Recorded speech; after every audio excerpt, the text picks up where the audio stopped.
Well, it's beginning to look a lot like Christmas. I'm dreaming of a white Christmas. Last Christmas, I gave you my heart. And the very next day, you took it away. Or gave it away, I don't know. You're out of tune. I am, yes. Have yourself a merry little Christmas.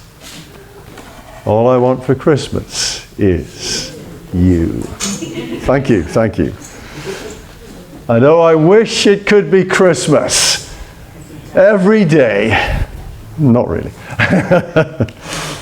One way we know Christmas is coming is when all the songs on the radio and in the shopping malls sound like that, right? And perhaps you have a Christmas playlist on Spotify with Bing Crosby and Mariah Carey and Michael Bublé and even Shaking Stevens. Remember him? A bit old. Merry Christmas, everyone. That was his song. But did you know there's also a playlist, a Christmas playlist, the original playlist in the Gospel of Luke. And it starts here with Mary's song, 46 to 55. It's the first one. Second one will be next week. Zechariah's song. Andy will be looking at that. And then the angel's song in chapter 2, and finally Simeon's song later in chapter 2. Those will all take us up to the edge of Christmas. And Mary's song is a very happy song. Of course it is. They're all happy songs, actually. They're full of praise and rejoicing. What is she singing about? Well, not obviously about presents or snow or even going home for Christmas or the magic of the event, because of course Christmas hadn't really started yet.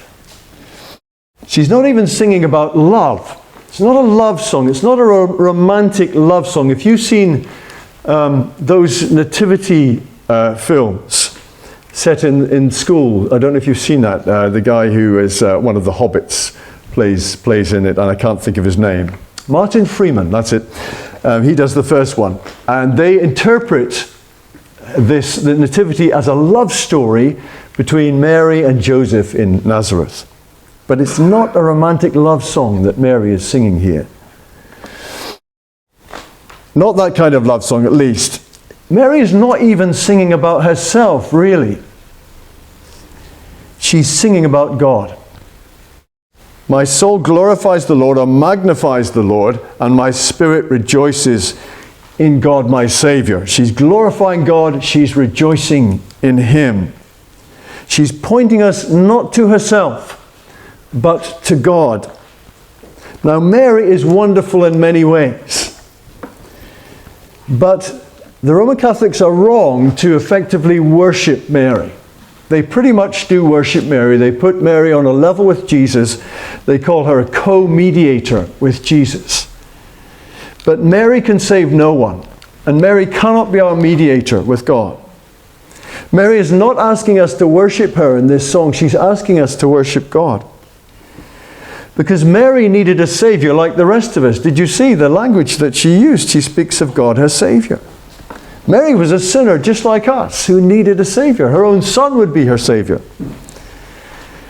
So there's no point praying to Mary or any of the saints because they can't help us. We can go straight to the top. We can go to God Himself. And Mary is clearly singing about Him.